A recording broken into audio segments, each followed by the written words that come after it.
When Dad first started working, bear in mind that was quite a time before Louise Brown was actually born, infertility really wasn't taken that seriously.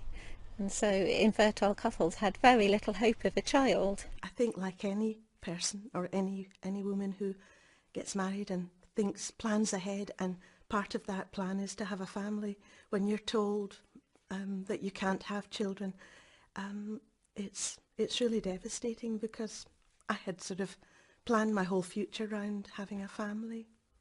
I was visiting a friend in Stirling who was a doctor, and there was a coffee table, and there was a copy of the Lancet on the table, and while my friend was away making a cup of tea, I just happened to notice that there was the list of things, the articles inside, and one of the articles was on infertility.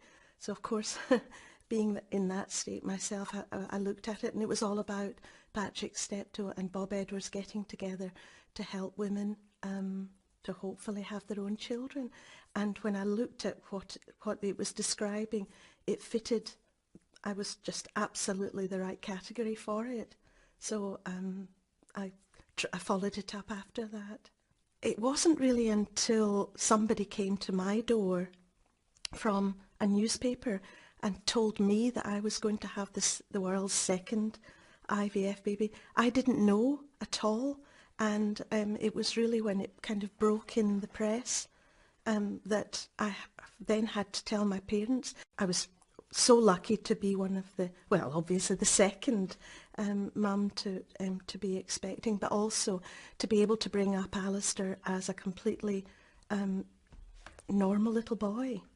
He'd definitely like to be remembered for all those babies, those millions of children, to couples who want them more than anything. And I think that's the thing you really have to remember with the IVF babies, that they've gone a long way to get there, and they're hugely wanted children.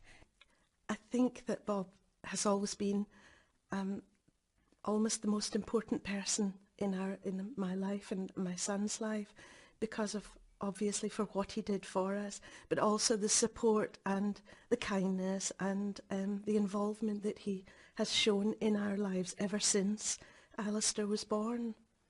I think there could not be any more lasting legacy than over 5 million babies, and Dad would smile every time a new one was born, because he knew there was nothing better than family. And the other thing that has been a lovely term that has been used for Dad since he won the Nobel Prize was the father of IVF, and that is the name that he so justly deserves.